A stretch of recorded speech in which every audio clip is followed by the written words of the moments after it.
আসসালামু আলাইকুম ওয়া রাহমাতুল্লাহি ওয়া বারাকাতুহু। প্রাণপ্রিয় জামালপুরবাসী, কেমন আছেন আপনারা? প্রোগ্রাম নিয়েছিলাম 24 তারিখ, 12টা 2 মিনিট বাজে, এখন 25 তারিখ শুরু হয়ে গেছে।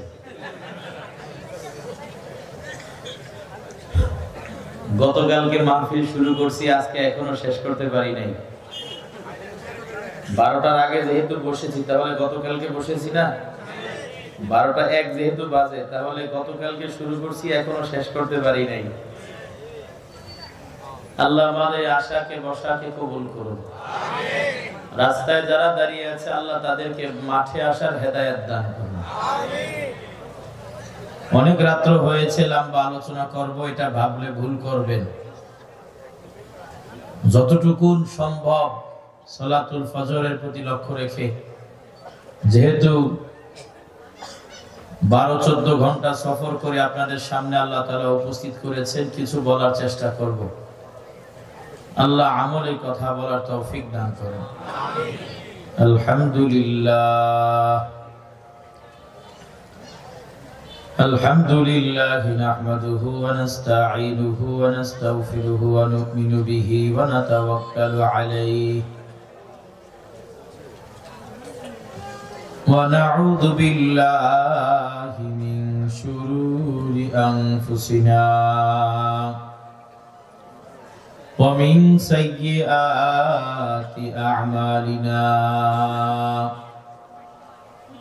من يهده الله فلا مضل له ومن يضلله فلا هادي له ونشهد أن لا إله إلا الله وحده لا شريك له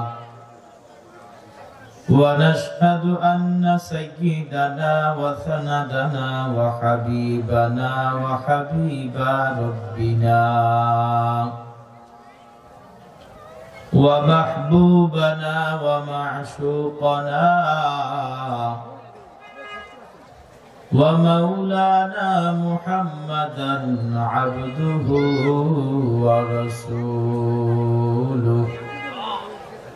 الذي أرسله الله تعالى بالحق إلى الخلق بشيرا ونذيرا وداعيا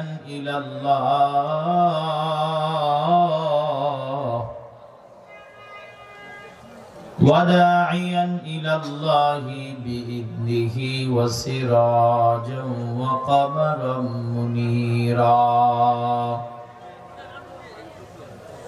أما بعد فأعوذ بالله من الشيطان الرجيم.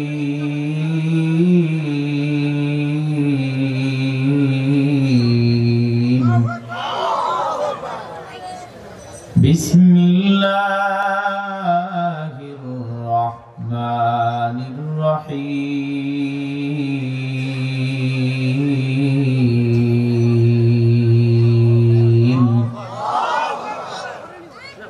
ولا تقولوا لمن يقتل في سبيل الله أموات بل أحياء ولكن لا تشعرون.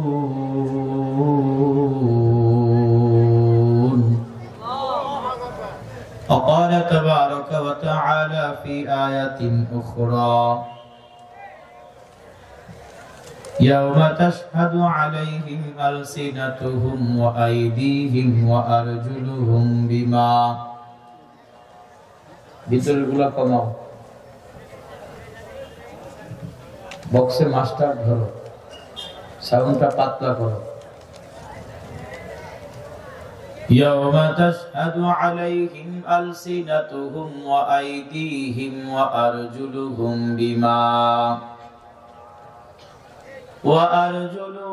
بما كانوا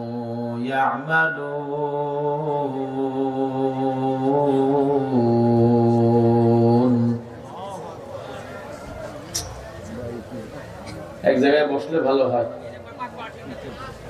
হযরত, সব কাজ ছেড়ে এক জায়গায় বসলে ভালো হয়। শুরু করি, একটু শুরু করতে দেন।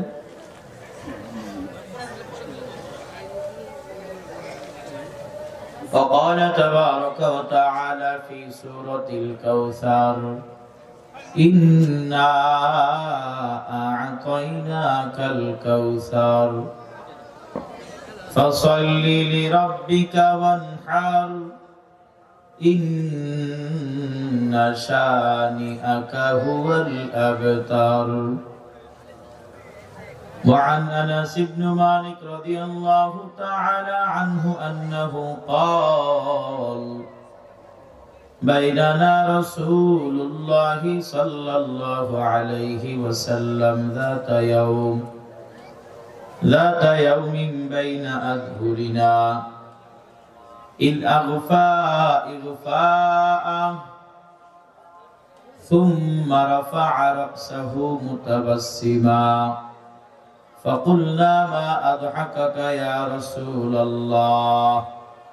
قال أنزلت علي آنفا سورة فقرأ سورة الكوثر إلى آخر الحديث.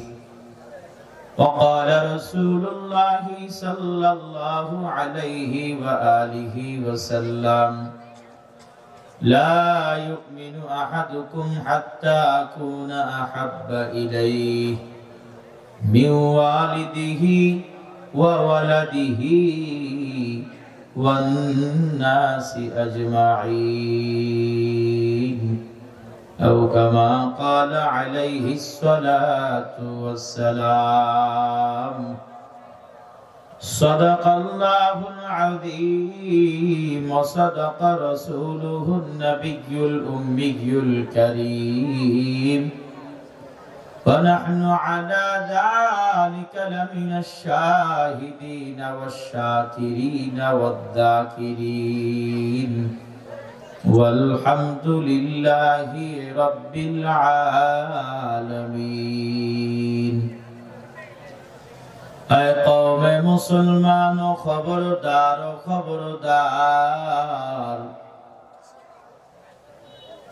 اے قوم مسلمان خبردار خبردار، یہ وقت نہ غفلت کا ہے ہوشیار ہو ہوشیار، یہ وقت نہ غفلت کا ہے ہوشیار ہو ہوشیار. دنیا کو ہے اس مہدی برحق کی ضرورت، دنیا کو ہے اس مہدی برحق کی ضرورت، وہ جس کی نگاہ زلزلہ عالم افکار، وہ جس کی نگاہ زلزلہ عالم افکار. بازو تیرا توحید کی قوت سے کوئی ہے، بازو تیرا توحید کی قوت سے کوئی ہے، اسلام تیرا دیش ہے تو مصطفی ہے، اسلام تیرا دیش ہے تو مصطفی ہے. لا الہ لا إله إلا الله، لا إله إلا الله، لا إله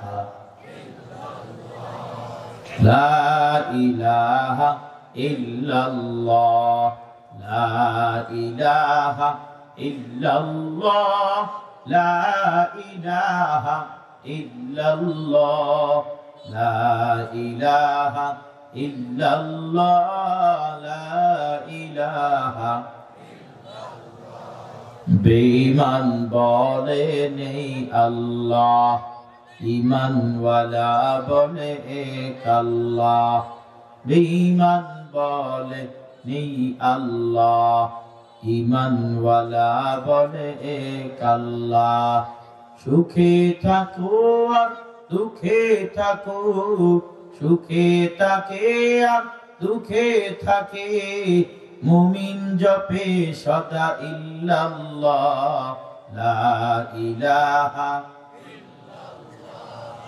এত মানুষ দিল থেকে আওয়াজ দিলে আরো সুন্দর আওয়াজ প্রকাশিত হবে। লা ইলাহা ইল্লাল্লাহ লা ইলাহা ইল্লাল্লাহ লা ইলাহা ইল্লাল্লাহ লা ইলাহা ইল্লাল্লাহ লা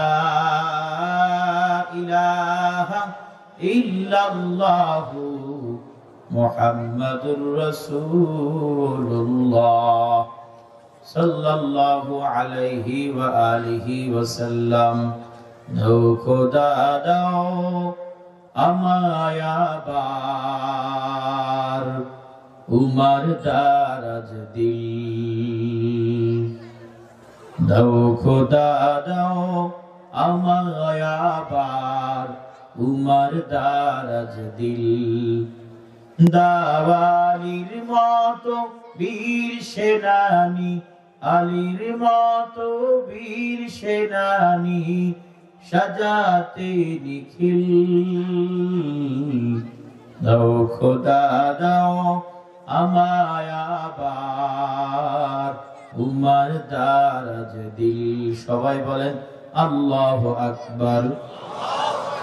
আরো আওয়াজে বলেন আল্লাহু আকবার। জামালপুরের ইতিহাসে একটা আওয়াজ দিয়ে বলেন আল্লাহু আকবার। হামজাকে দাও ঘরে ঘরে জীবন বিলাতে অকাতরে। আবার কাবা ভাঙতে এলে আবার কাবা ভাঙতে এলে পাঠাওয়া বাবিল।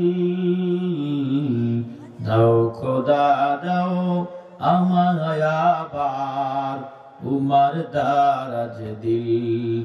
দাওয়ালির মতো বীর সেনানি আলীর মতো বীর সেনানি সাজাতে নিখিল। দাও খোদা দাও আমায় আবার উমার দারাজ দিল। সবাই বলি আল্লাহুম্মা আমিন। পশ্চিম ফুলবাড়িয়া এলাকাবাসী ও যুব সমাজের উদ্যোগে আয়োজিত একমবার্ষিক ওয়াজ ও দোয়ার মাহফিলের আখিরি অধিবেশনে উপস্থিত আছেন হয়তোবা সম্মানিত সভাপতি সাহেব, আর উপস্থিত আছেন আমার সামনে বসা যাদের ঘরে সোফা পড়ে আছে, খাট পড়ে আছে, ঘরের সোফাকে ঘরে রেখে ঘরের খাটকে ঘরে রেখে শুধুমাত্র আল্লাহর মহাব্বতে পয়গম্বরের মহাব্বতে এই রাতের 12টার পরেও এই জামালপুরের জমিনের মধ্যে এমন জায়গার মধ্যে বসেছি যেখানে ঠান্ডা, ডানে ঠান্ডা বায়ে ঠান্ডা, সামনে পেছনে উপর থেকেও ঠান্ডা, কিন্তু ঠান্ডাকে উপেক্ষা করে শুধুমাত্র আল্লাহকে আর রসুলকে মহাব্বত করে এই ঠান্ডার মধ্যে শীতের মধ্যে ঘরে না বসে থেকে আল্লাহ তাআলা আমাদের যাদেরকে আসার মতো বসার মতো তৌফিক দান করেছেন সবাই পড়ি আমিন। কোরআনুল কারীমের আয়াতে কারিমা তিলাওয়াত করলাম দু জায়গা থেকে, 114 খানা সূরার মধ্যে হতে 108 নম্বর সূরা তথা সূরাতুল কাউসার তিলাওয়াত করলাম। বিশ্ব নবী, শেষ নবী, জিন্দা নবী, হায়াতুন নবী সাল্লাল্লাহু আলাইহি ওয়া আলিহি ওয়াসাল্লামের অসংখ্য অমীয় বাণী তথা হাদিসে পাক থেকে সহিহ মুসলিমের 400 নম্বরে বর্ণিত হাদিস খানা পাঠ করলাম। এরপরে আরো একখানা হাদিস পাঠ করলাম ইশকে রাসূলের। তিলাওয়াতকৃত আয়াতে কারিমা ও হাদিসে পাকের আলোকে আল্লাহ তাআলা আমাকে কিছু দ্বীনি কথা মুযাকারা করার মতো তৌফিক দান করেন, আপনাদেরকে শুনবার মতো তৌফিক দান করেন, মহব্বতে পড়ি আমিন। আমিন। সম্মানিত হাজিরিন, আমি যে আয়াতে কারিমা তিলাওয়াত করেছি ডানে বায়ে সামনে পিছনে কথা না বলে, যেহেতু আপনারা গুরুত্বপূর্ণ মানুষ, জমিনে যাদের জবান থেকে আল্লাহ বের হয় তারা গুরুত্বপূর্ণ। জমিনে যাদের জবান থেকে লা ইলাহা ইল্লাল্লাহ উচ্চারিত হয় তারা গুরুত্বপূর্ণ, তাদের কারণেই জমিন টিকে আছে। আমরা হয়তো আমাদের দাম জানি না, আমাদের জবানের দাম জানি না, হাতের দাম জানি না, পায়ের দাম জানি না, একজন ইমানদারের তাকানোর দাম জানি না। আমার আগের আলোচক, সারা বাংলাদেশে আলোড়ন সৃষ্টিকারী আলোচক, তরুণ ওয়াইজ জনাব হযরত মাওলানা আবুল কালাম আইয়ুবী দামাত বারাকাতুহু সুহবত সম্পর্কে আলোচনা করেছে, অত্যন্ত গুরুত্বপূর্ণ আলোচনা। যারা অনুধাবন করেছেন, যারা বুঝেছেন, মাদ্রাসার ছাত্র ভাইরা যারা আছেন, কলেজ ইউনিভার্সিটির ছাত্র ভাইরা যারা আছেন, পর্দার আড়ালের মা বোনেরা যারা অবস্থানরত আছেন, যারা দিল থেকে বয়ান শুনেছেন, তারা অবশ্যই কিছু হলেও নসিহত অর্জন করতে পেরেছেন। অতঃপর আমি আপনাদের সম্মুখে প্রথমে একজন ইমানদারের একটি আওয়াজের কত দাম, সেই আওয়াজের দাম নিয়ে কিছু আলোচনা করার চেষ্টা করব, তাও কোরআন হাদিসের ভিতর থেকে, বাহির থেকে না। ইমানদারের আওয়াজের কি দাম, এই আওয়াজ যদি নেক পথে হয় তাহলে কি দাম, আওয়াজ যদি মন্দ পথে হয়, গুনার পথে হয়, তাহলে কি ক্ষতি, এটা দিয়ে আমি আলোচনা শুরু করব। বলেন ইনশাআল্লাহ। আল্লাহ তৌফিক দান করুন। আপনারা যারা বসেছেন, আপনাদের কাছে আমি ছোট একটা দোয়া কামনা করি। আগে আপনাদের কার কি রোগ, কার গ্যাস্ট্রিক, কার কিডনি নষ্ট, কার পান খাওয়ার অভ্যাস, কার টক খাওয়ার অভ্যাস, কার মিষ্টি খাওয়ার অভ্যাস, কে কি পছন্দ করেন আলোচনার লাইনে, খাবারের লাইনে, এগুলো আমি জানি না, জানে কে? আল্লাহকে এত আস্তে ডাক দিলেন, আর একটু আওয়াজে বলেন তো আল্লাহ। আপনাদের কার কি পছন্দ, এগুলো সব যিনি জানেন, উচ্চ আওয়াজে বলেন তিনি কে? আপনাদের কেমন বয়ান পছন্দ, এটা আমি জানি না, জানে কে? আপনারা বসে একটা দোয়া করেন, কয়েক সেকেন্ড সময় লাগবে, মনে মনে বলেন যে আল্লাহ, আমার যেমন বয়ান পছন্দ, আমার যা দরকার কোরআন সুন্নাহ থেকে, আমার যা দরকার হুজুরের জবান থেকে, তা বের করে দেন। কেন আমি এখানে বসে তো জোর করে কিছু বলতে পারবো না, জোর করে কিছু বলতে পারবো? তো আপনারা যদি আসমান থেকে কিছু কবুল করে নামাতে পারেন, আমাকে সেটাই বলতে হবে। এজন্য আমার বয়ান খারাপ হলেও দোষ আমার না, আর ভালো হলেও গুণ আমার না, আপনাদের। কেন আপনারা দোয়া করছেন যে আল্লাহ, আমার যা দরকার বক্তা জবান দিয়ে তা বের করেন। সেটা যদি ভালো বের হয় তাহলে আপনার দোয়ার কারণে বের হয়েছে, আর সেটা যদি মন্দ বের হয় তাও তো আপনার দোয়ার কারণে বের হয়েছে। তো দোষও আপনাদের, গুণও আপনাদের, বুঝেন নাই?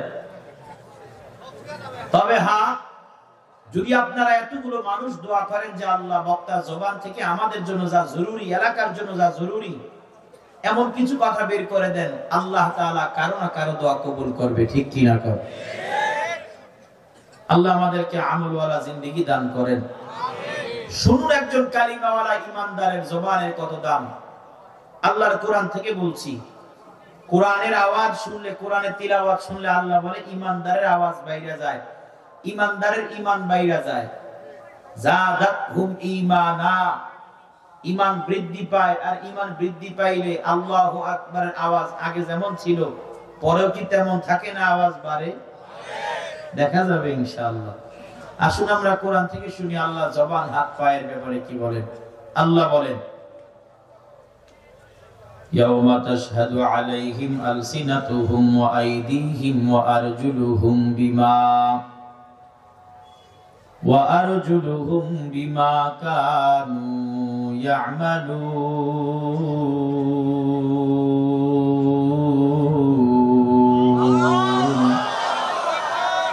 এ জামালপুরের মুসলমান, এ পর্দার আড়ালের আমার কলিজার টুকরা মা,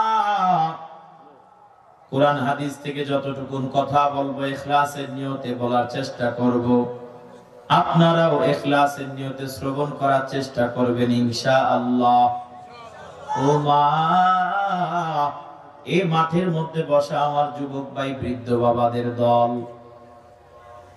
এই আমলনামা এখনো জারি হয় না এমন কলিজার টুকরা ছোট ছোট বাচ্চাদের দল, একজন ইমানদারের কালিমাওয়ালা ইমানদারের জবানের আওয়াজের কত দাম।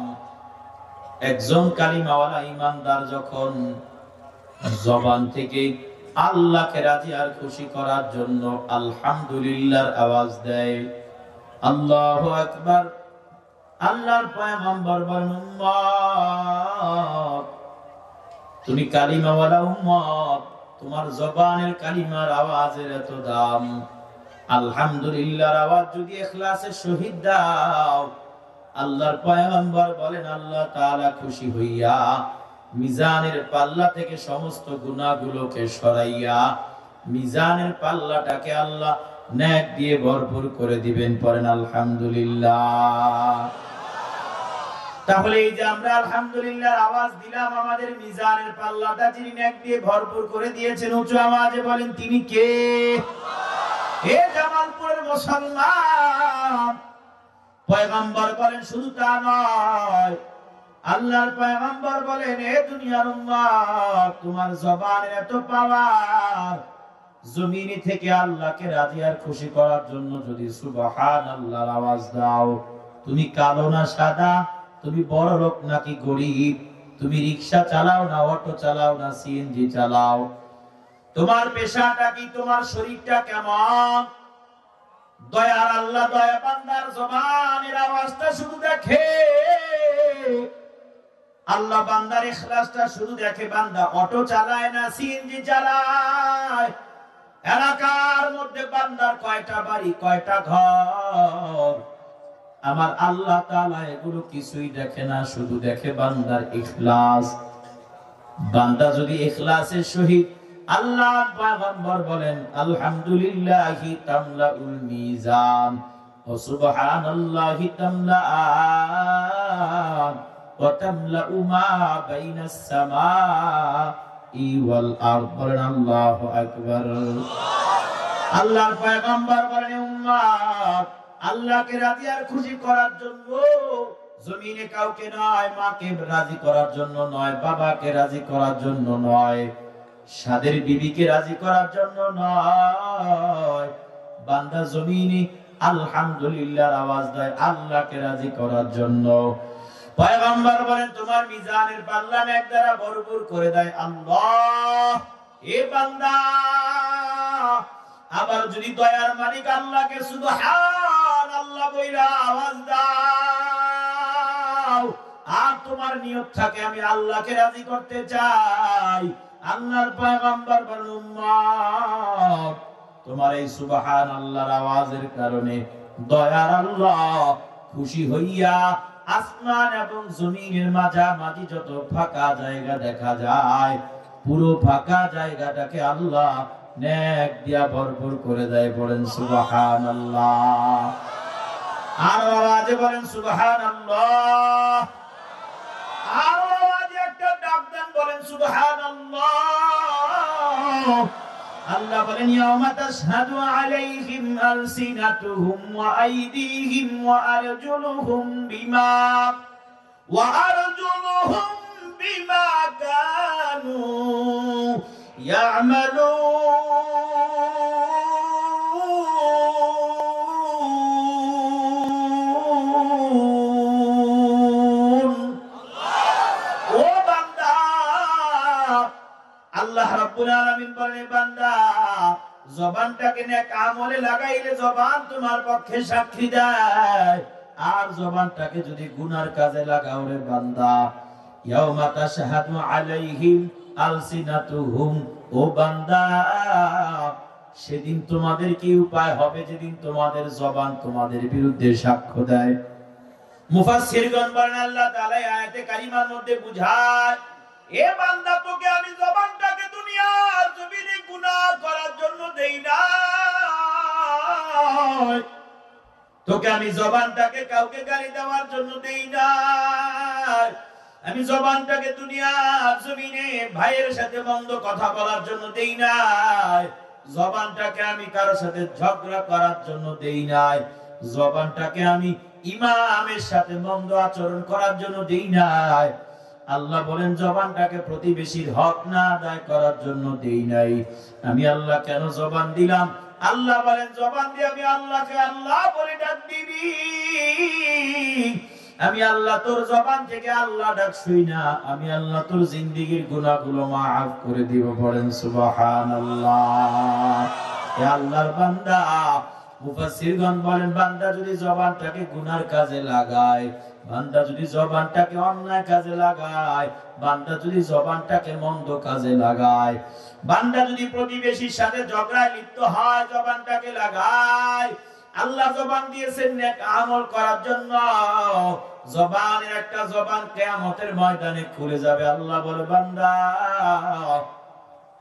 তোমার মাথার তালু থেকে পায়ের তালু পর্যন্ত আমি গোয়েন্দা বানাইয়া বানাইয়া পাঠাইয়া দিলাম। জবান আমি আল্লাহর পক্ষ থেকে গোয়েন্দা। কিয়ামতের ময়দানে জবান আল্লাহর সাথে কথা কয়। মুফাসসিরগণ বলেন আল্লাহকে জবান কয়, আয় আল্লাহ আমি জামালপুর অমুক বান্দার জবান, অমুক বান্দার সাথে আপনি আমাকে দিয়েছিলেন, বান্দা নামাজে দাঁড়াইয়া তিলাওয়াত করবে আলহামদুলিল্লাহি রাব্বিল আলামিন।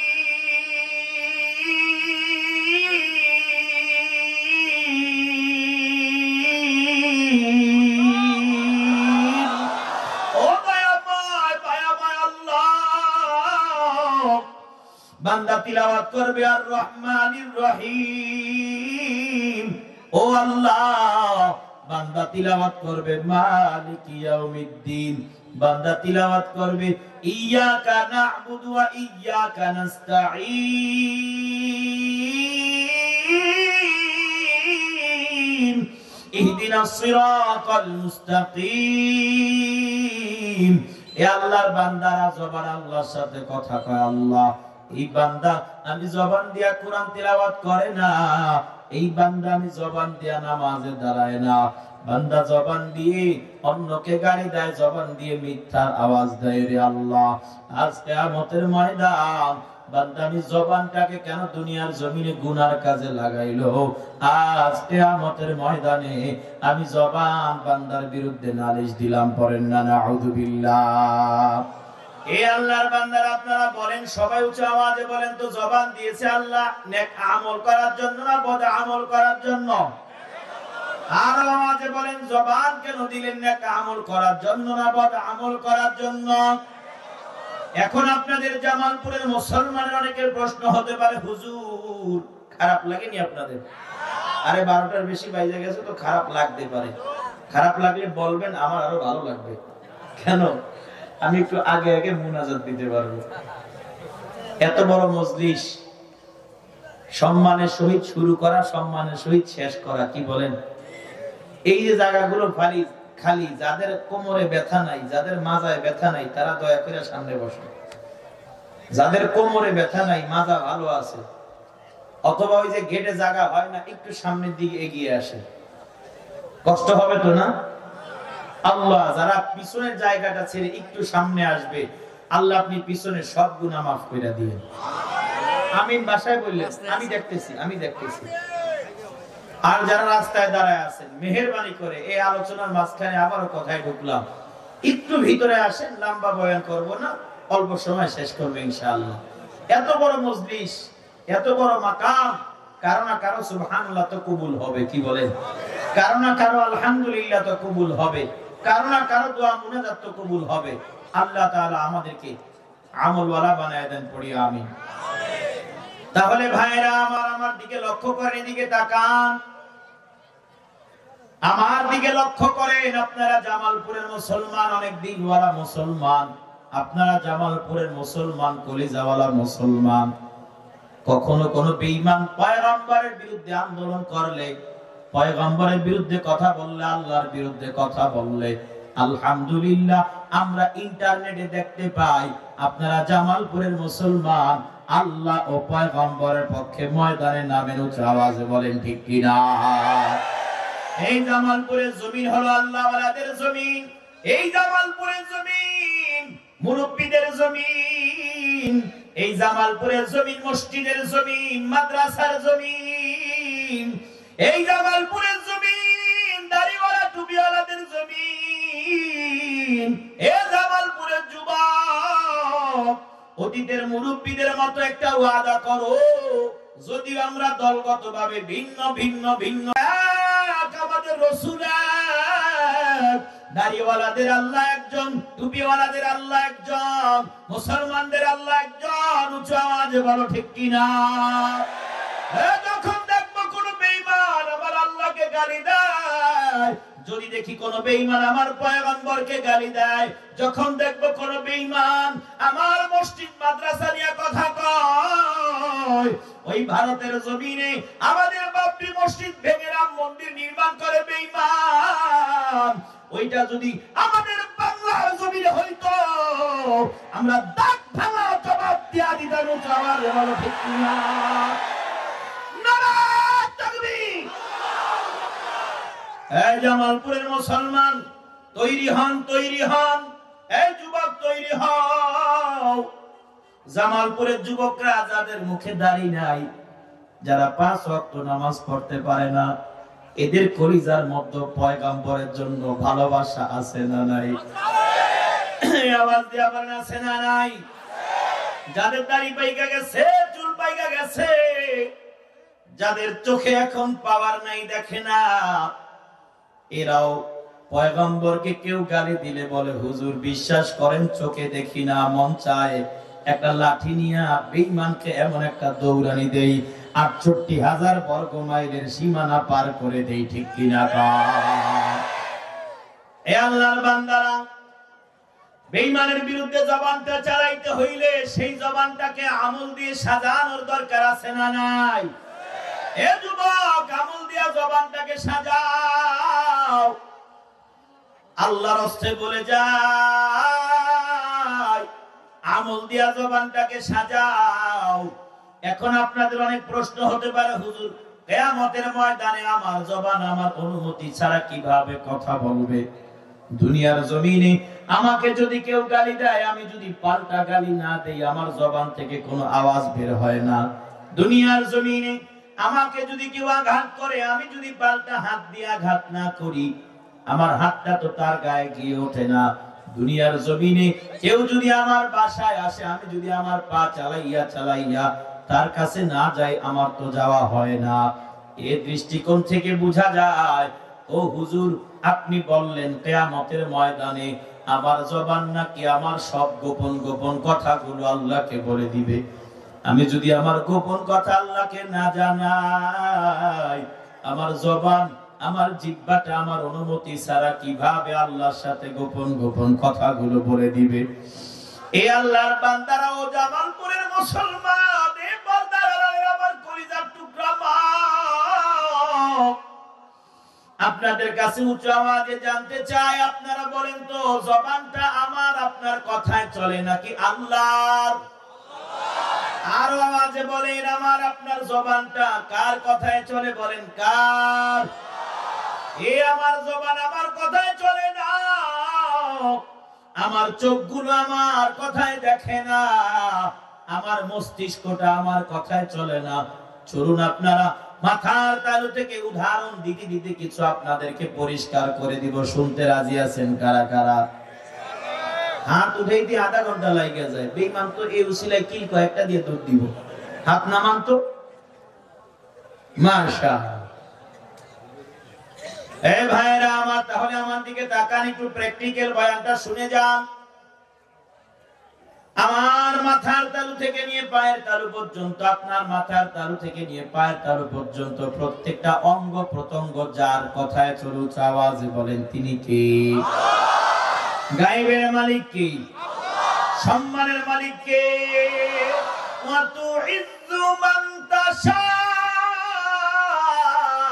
ওয়া তুযিল্লু মান তাশা বিয়াদিকাল খায়র ইন্নাকা আলা কুল্লি শাইইন কাদির।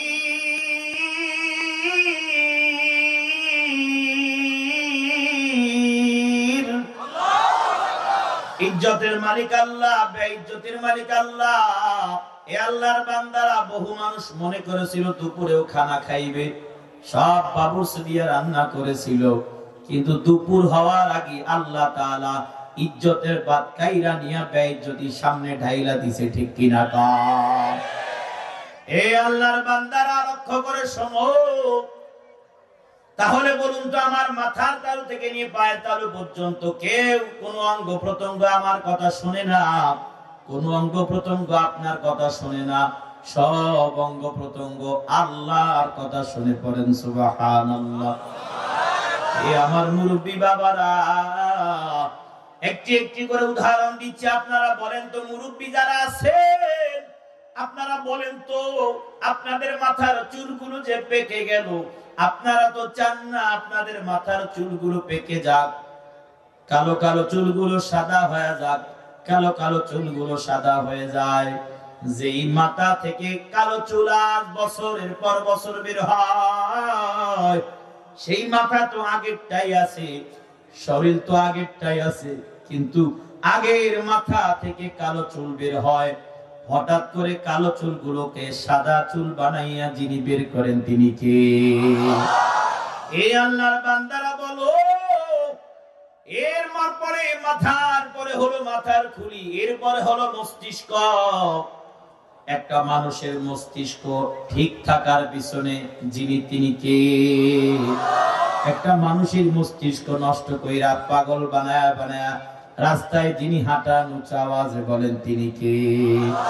এটা জামালপুরের মুসলমান, মিথ্যে বলি না, বানোয়াট বলি না, আমার সাথে ঘটে যাওয়া ঘটনা।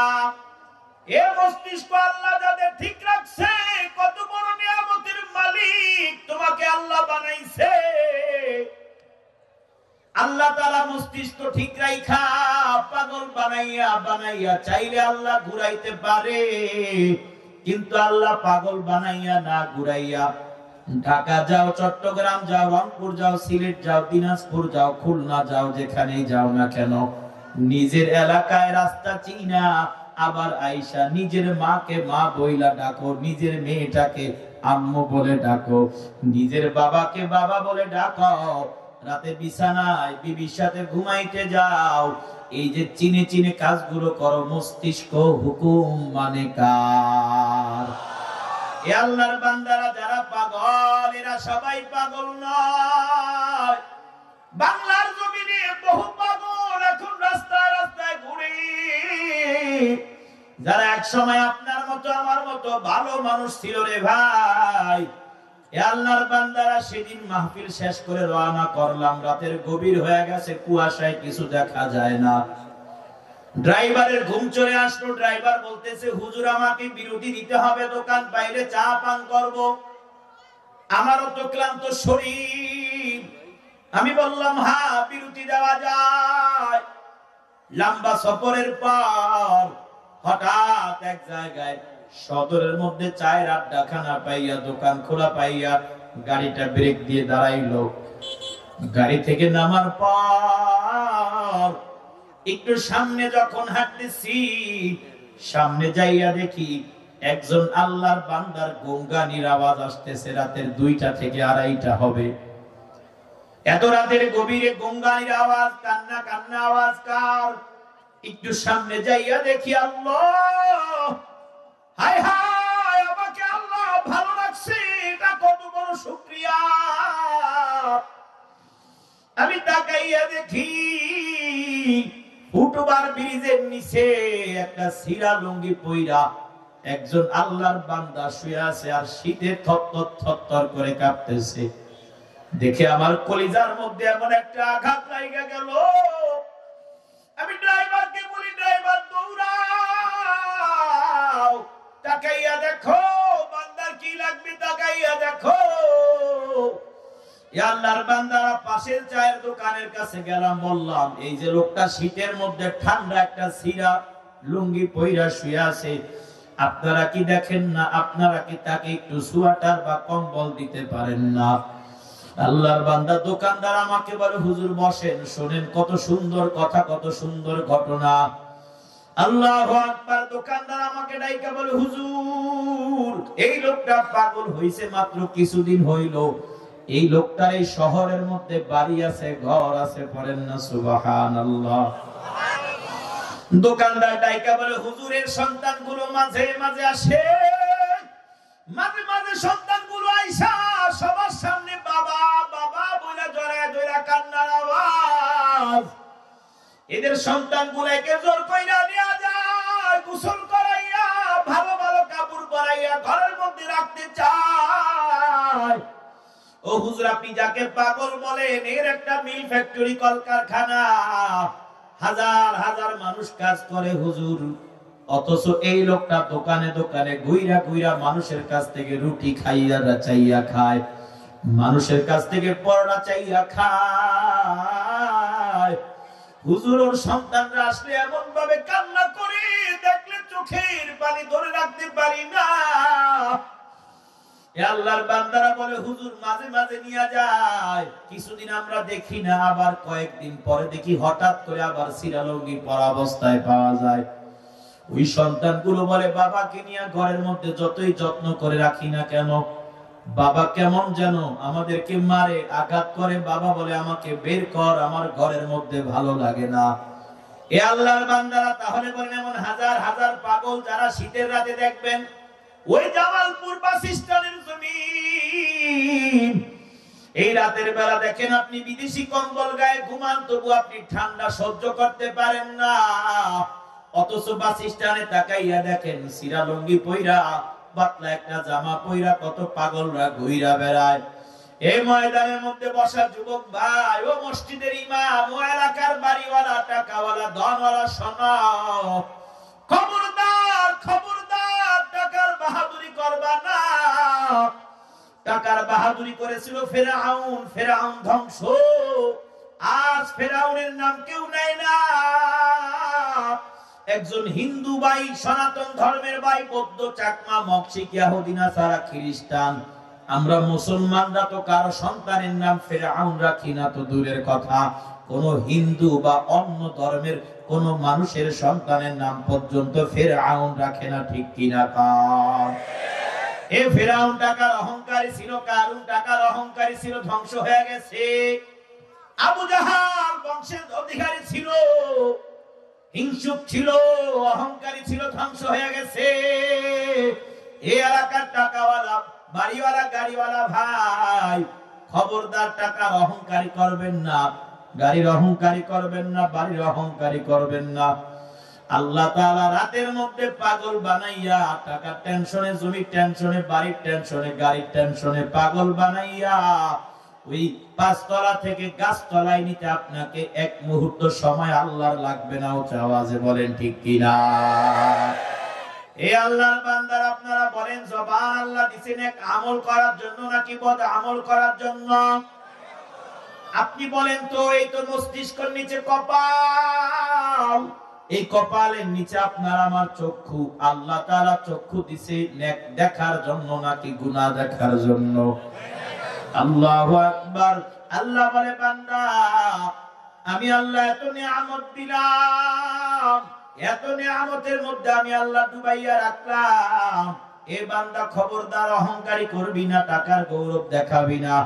আল্লাহ বলেন, এ বান্দা, টাকার অহংকারী দেখাইলে, জমির অহংকারী দেখাইলে, তাকাইয়া দেখ, আমি বহু অহংকারীকে মাটির সাথে মিশাইয়া দিলাম, আমি বহু অহংকারীকে মাটির সাথে মিশাইয়া চূর্ণ বিচূর্ণ করে দিলাম। কোথায় আবু জাহালের কবর, কোথায় ফেরাউনের কবর? এ আল্লাহর বান্দারা, বাংলার জমিনে এক সময় যারা বাঘা বাঘা নেতা ছিল, কোথায়? আমার এলাকার মধ্যে নাজিউর রহমান, এইভাবে আন্দালিব রহমান পার্থ ভাষণ আপনারা সবাই সংসদে শুনে থাকেন। যুবক একটা নেতা আন্দালিব রহমান পার্থ সাহেব, ওনার বক্তব্যে ঝড় তুলে যায়। আল্লাহর বান্দার আব্বাজান আমার বরিশাল ভোলা জেলার এক আসনের এক সময় দাপুটে নেতা ছিল। আল্লাহু আকবার। এলাকার মধ্যে যখন আসতো, মানুষগুলো দলে দলে তার সাথে দেখা করে। হায় হায়, যেদিন জানাজার নামাজ হইল সবাই যায়, কিন্তু কেউ বলে না নাজিউর রহমানকে দেখেছি।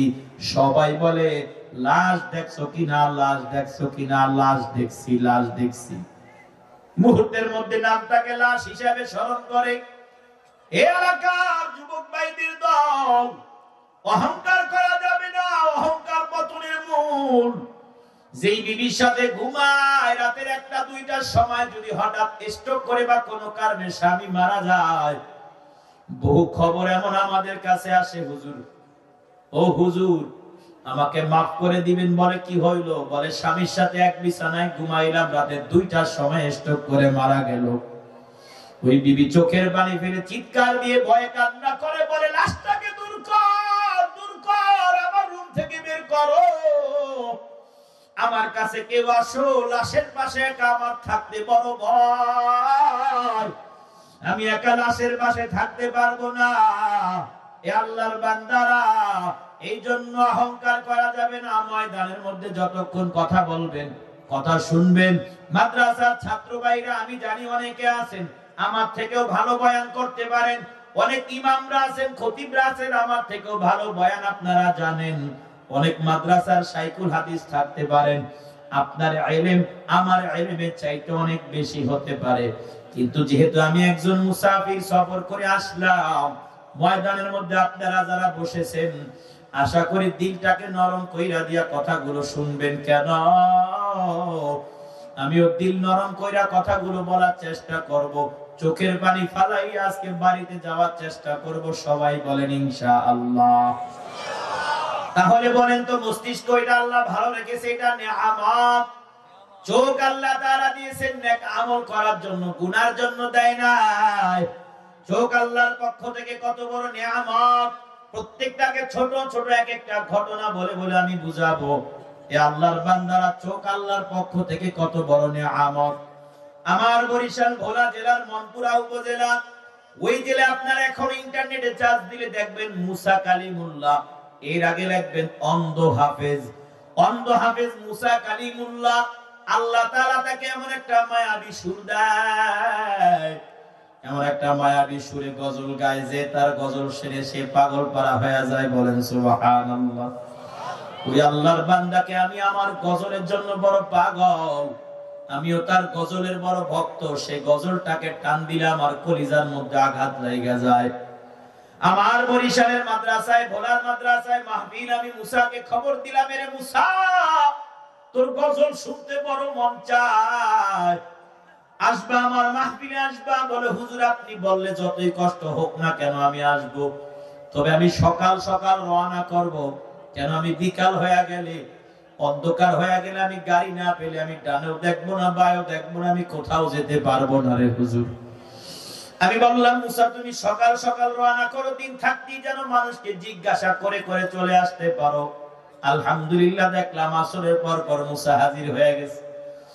মাদ্রাসার প্রোগ্রামে এত সুন্দর করে গজল গাইলো, গজলে মুগ্ধ হইয়া মানুষগুলো তাকে বৃষ্টির মতো হাদিয়া দিল।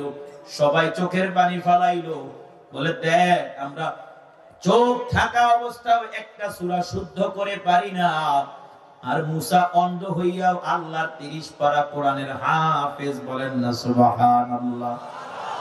বয়ান শেষ হয়ে গেল, সবাই চলে গেল, মাঠের মধ্যে দাঁড়াই আছি। এমন সময় আমার মাদ্রাসার শিক্ষক দৌড়াই আসলো, বলে হুজুর মুসা ভাই আপনাকে ডাকতেছে, মুসা ভাই আপনাকে স্মরণ করছে। দৌড়াইয়া গেলাম, তাকায় দেখি মুসা চোখের পানিগুলো পড়তেছে। আমার আওয়াজ পাইয়া কান্নার আওয়াজ আরো বাইরে গেছে। আমাকে চোখের পানি ফেলাইয়া বলে হুজুর সবাই চলে গেছে, আমি কোথায় যাব? আবার যাওয়ার জায়গা নাই। এ হুজুর রাত্র হইলে আমি যাইতে পারি না, দিনের আলোতে মানুষকে জিজ্ঞাসা কইরা কইরা পথ চলি, আমাকে রাত্রটা থাকতে দিতে হবে, দয়া করে আমাকে যেতে বলবেন না। যদি আপনি আমাকে যেতে বলেন, আমি কোথায় যাব, কার কাছে যাইয়া দাঁড়াইব? আমিও চোখের পানি ধরে রাখতে পারলাম না, বললাম এরে মুসা, আমার মাদ্রাসায় এত জায়গা, এত মায়া লাগাইয়া বইলা কলিজার মধ্যে আঘাত দিবি না। আমাকে যেতে বলবেন না। কেন তোকে যেতে বলবো? একটা অন্ধ মানুষ, আয় আয় তুই আমার বুকে আয়, এটা বলে আমি বুকের সাথে জড়াইয়া ধরলাম। ও আল্লাহর বান্দারা, মুসা পাশে বসলো, পাশে বসে আমাকে বলে হুজুর সবাইকে বলি না, সবাইকে দেখাই না, আপনাকে একটা জিনিস দেখাবো, আপনি দেখবেন কিনা বলেন? আমি বললাম হ্যাঁ অবশ্যই দেখবো, কি দেখাইবা? আমি তাকায় দেখি হা কইরা সামনের 4টা দাঁত আগলা লাগানো বের করে আমাকে দেখাইতেছে, হুজুর দেখেন আমার উপর আল্লাহ তাআলা এত পরীক্ষা নেয়। ও হুজুর আমার সামনের 4টা দাঁত আল্লাহ তাআলা নিয়ে গেছে হুজুর। আমি জিজ্ঞাসা করলাম কেমনে নিছে বলো। আল্লাহর বান্দা মুসা বলে, হুজুর আমি আমার বাসায় ঘুমাইলাম, ফজরের নামাজ আমার জামাতের সাথে পড়ার অভ্যাস। আমি আমার বিবিকে বললাম, বিবি যতই কষ্ট হোক না কেন খবরদার ফজরের আযান হয়ে গেলে আমাকে আর ঘুমাইতে দিবা না। আমি আল্লাহর ঘরে যাইয়া আল্লাহর কুদরতি কদমে সেজদা দিব। পড়েন না সুবহানাল্লাহ। এই জামালপুরের মুসলমান, সময় কিন্তু চলে যাচ্ছে, বয়ান কিন্তু শেষের দিকে চলে যাচ্ছে। বলেন একজন অন্ধ মানুষ বিবিকে বলে, বিবি রে বিবি রে ফজরের সময় জাগাইয়া দিবা, আমি আল্লাহর ঘরে যাইয়া মুসল্লিদের সাথে সেজদা দিয়া আল্লাহকে খুশি করব। এ জামালপুরের চক্ষুওয়ালা যুবক, তুমি ফজর গেল আসলা না, যোহরের সময় সব দেখা যায় সূর্যের আলো, ওই সময় মসজিদের সামনে দিয়ে চলে যাও। অন্ধ বেচারা নামাজ ছাড়তে চায় না, আর তুমি মসজিদের সামনে দিয়ে চলে যাও, তুমি মসজিদে ঢুকতে চাও না। তোমার মতো কপাল পোড়া আর কেউ হতে পারে না, ঠিক কিনা কাও? এই আল্লাহর বান্দারা মুসা বলে, হুজুর হঠাৎ করে আমার বিবি আমাকে ডাকলো, এ স্বামী আযান হয়ে গেছে, আর ঘুমাইবেন না গো। মসজিদে আযান হয়ে গেছে, মুসল্লিরা যাওয়ার আওয়াজ পাইতেছি। ও হুজুর আমি ওযু কইরা তাড়াহুড়ো কইরা জামাত ধরার জন্য যখন বের হই, জামাত ধরার জন্য তাড়াহুড়ো করে যখন বের হইলাম, প্রতিদিন আমি যেই জায়গা দিয়ে চলতেছিলাম আজ অন্ধকার, অন্ধ অন্ধ ভাব, একটু আন্ধার আন্ধার ভাব। আমি রাস্তার কিনারা দিয়ে প্রতিদিনের মতো চলতেছি, কিন্তু তাড়াহুড়ো করার কারণে, জামাতটা ধরবো তাড়াহুড়ো করার কারণে, ও হুজুর হঠাৎ করে আমি রাস্তার পাশে দাঁড়ানো একটা খাম্বার সাথে একটা আঘাত লেগে গেল। খাম্বার সাথে, কারেন্টের বিদ্যুতের খামের সাথে একটা আঘাত লাগা, আমি আমার মাথা রাস্তার পাকার উপরে পড়লো, আমার মুখটা পাকার উপরে পড়লো, আমার আর কিছু মনে নাই। আমি চিৎকার দিলাম, একটা চিৎকার দিলাম, ও মা গো মা গো মা, ব্যথা সহ্য হয় না গো মা। ও হুজুর আমি রাস্তায় পড়ে শুধু চিৎকার দিতেছি আর গড়াগড়ি করতেছি, আর আল্লাহ আল্লাহ বইলা কান্নার আওয়াজ। আমি একবার আল্লাহকে ডাকি, আরেকবার মাকে ডাকি, ও মা মা মা, ও মা গো আমার ব্যথা সহ্য হয় না। ও হুজুর আমি হাত দিয়া দেখি আমার দাঁতগুলো আমার হাতের মধ্যে চলে আসছে, আমার কলিজার মধ্যে একটা আঘাত লেগে গেছে। আমার চিৎকারের আওয়াজ শুই না, এলাকার মানুষগুলো দৌড়ায়, আমাকে এসে উঠাইয়া হাসপাতাল নিয়ে যায়। ও হুজুর আমার দাঁতগুলো আগলা লাগাইয়া দেয়, বহু কষ্ট হইছে, বহু চিকিৎসা করছি। এ আল্লাহর বান্দারা, জামালপুরের মুসলমান, এ পর্দার আমার কলিজার টুকরা মা গো, বছরের পর বছর বয়ান শুনবেন, কাজে লাগবে না। 50 বছর আমলের নিয়ত ছাড়া বয়ান শুনলে কাজে লাগবে না। এ আল্লাহর বান্দারা, আপনাদেরকে কেউ এই জমানায় ধাক্কা মাইরা মসজিদে নিবে না, কেউ লাঠি দিয়ে মাইরা মাইরা মসজিদে নিবে না। একটু বলেন তো, কেউ নামাজ ছাড়লে খারাপ লাগে, কেউ কাউকে পড়তে বললে খারাপ লাগে, কেউ এলাকার মধ্যে 1 মাসের মধ্যে 1 ওয়াক্ত নামাজ ছুটে গেলে কান্নার আওয়াজ দেয়। আর এমন আল্লাহর বান্দারা আছে 1 বছর হয়ে গেছে এখনো ফজরের নামাজটা মসজিদে যাইয়া পড়ে নাই, এমন আছে না নাই?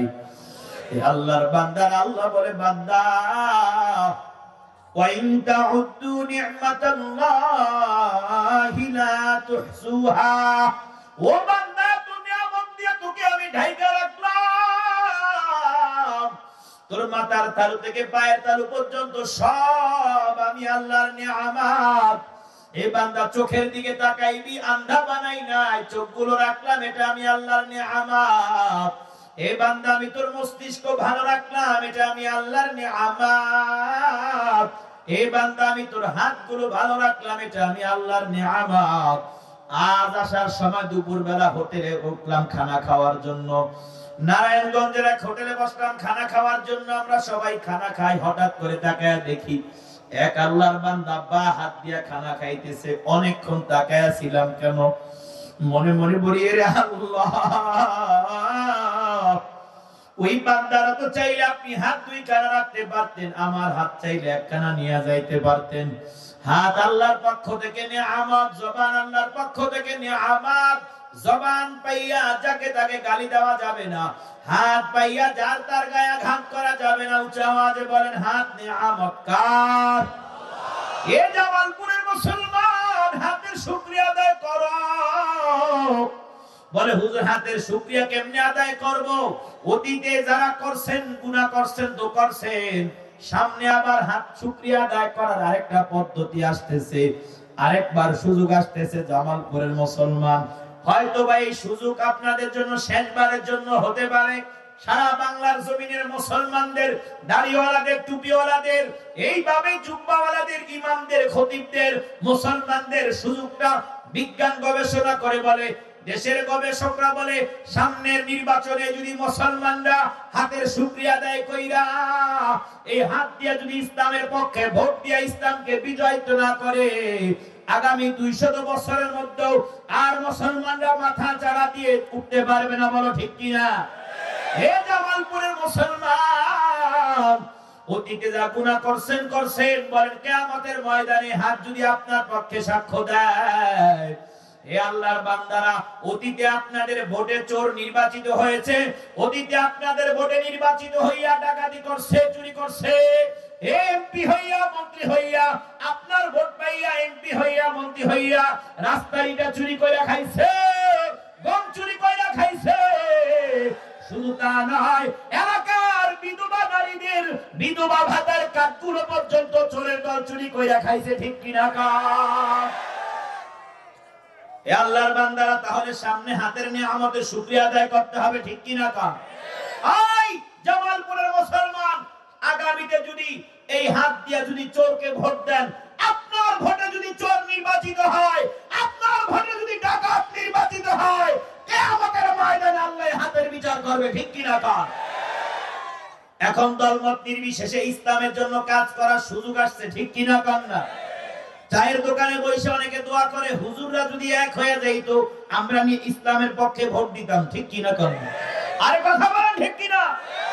হুজুররা যদি এক হয়ে যাইতো আমরা ইসলামের পক্ষে ভোট দিতাম। হুজুররা কিলাকিলি বন্ধ করলে আমরা এক হয়ে যাইতাম। তাদের জন্য সুসংবাদ হইল, বলেন আলহামদুলিল্লাহ। হুজুররা সবাই এক টেবিলে বসতেছে, আল্লামা মামুনুল হক বসতেছে, আল্লামা জুনায়েদ আল হাবিব বসতেছে, চরমনায়ের ফয়জুল করিম রেজাউল করিম বসতেছে, এ আল্লাহর বান্দা ডক্টর শফিকুর রহমান বসতেছে। এ সেই দিন বেশি দূরে নয়, এইবার বিএনপি ওয়ালারাও চায় ইসলাম ক্ষমতায় যাক। আওয়ামী লীগের বহু ভাইদের সাথে কথা বলেছি, আওয়ামী লীগের নেতা কর্মীরাও গোপনে গোপনে চায় অন্য কোন চোর না যাইয়া ইসলাম ক্ষমতায় যাক।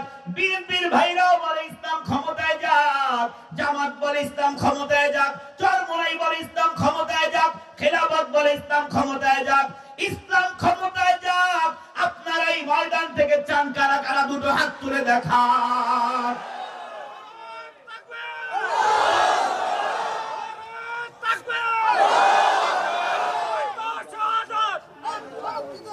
এই আল্লাহর বান্দারা, বেজার হয়েছেন নি? আবার কোন দলকে বলছি, কোন দলকে খারাপ বলছি?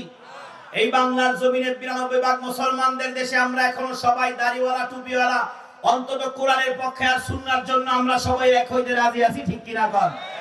আই জামালপুরের যুবক, এক হও, এক হও। দেখো তাকাইয়া, প্রতিবেশী রাষ্ট্র তোমার স্বাধীন দেশের সীমানা নিয়ে ধাক্কাধাক্কি করে। ঠিক কিনা কর? ওরা 15 মিনিটে বাংলাদেশ দখল করতে চায়। ওরা জানে না যদিও ইমানদার সংখ্যায় কম, 15 মিনিট নয় 10 মিনিটে আমরা দিল্লি দখল করতে পারি। ঠিক কিনা কর? আমাদের বাবরি মসজিদ ছাড়তে হবে, আজ হোক কাল হোক। রাম মন্দির ভেঙে আমরা বাবরি মসজিদ আবার বানাবোই বানাবো। থেকে যেই কয়টা মসজিদ ভেঙে মন্দির নির্মাণ করা হয়েছে, ইনশাআল্লাহ ইনশাআল্লাহ আমরা একদিন না একদিন সেই মন্দির ভেঙে মসজিদ বানাবো, ঠিক কিনা কন? কাঁচা বাজার থেকে আমরা সব ধর্মের মানুষ বাজার করি কিনা? এক মাছ বাজার থেকে সব ধর্মের মানুষ মাছ কিনি কিনা? এক চাউলের বাজার থেকে সব ধর্মের মানুষ চাউল কিনি কিনা? তাহলে আমাদের দেশের মধ্যে ধর্ম নিয়ে কোনো কিলাকিলি আছে? আওয়াজ দিয়ে বলেন, ধর্ম নিয়ে কোনো কিলাকিলি আছে? এই বাংলাদেশটা হলো সবার, মুসলমানের দেশ, হিন্দু ভাইদের দেশ, চাকমা মৎসিক ইহুদি নাসারাদের দেশ এই বাংলাদেশ। তবে হ্যাঁ, সংখ্যার দিকে 90% মুসলমান হলাম আমরা। আমরা হিন্দু ভাইদেরকে কোনো আঘাত করব না, চাকমা মৎসিক ইহুদি নাসারাকে আঘাত করব না। তারা তাদের ধর্ম পালন করবে, আমরা আমাদের ধর্ম পালন করব। কিন্তু ভারতের দেখা দেখি বাংলার কোন হিন্দু ভাই যদি মসজিদের দিকে আঘাত করতে চায়, হাত শরীরের সাথে থাকবে না, গান সিনার সাথে থাকবে না। এটা শাহজালালের দেশ, উঁচু আওয়াজে বলেন ঠিক কিনা? এটা শাহপরানের দেশ, ঠিক কিনা কোন? এটা শাহ মাকদুমের দেশ, ঠিক কিনা কোন? এটা আহমদ শফির দেশ, জুনায়েদ বাবুনগরীর দেশ, ঠিক কিনা কোন? এই দেশে আমরা সবাই মিলেমিশে একাকার হয়ে থাকবো।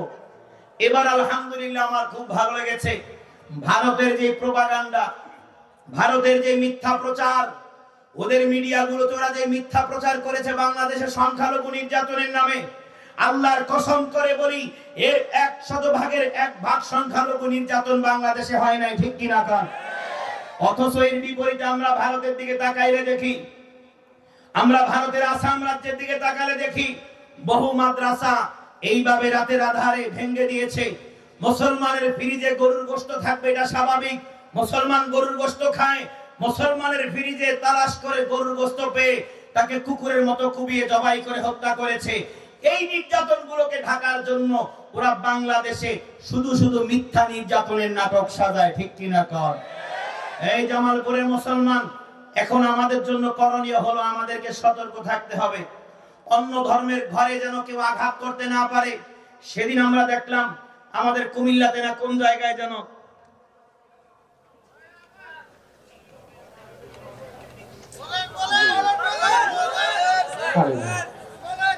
রাখেন না, মাশাআল্লাহ। হ্যাঁ, এটা হাতে রাখেন, এগুলো সব হবে, আরো আসবে, আরো আসবে ইনশাআল্লাহ, সামনে চলবে তো।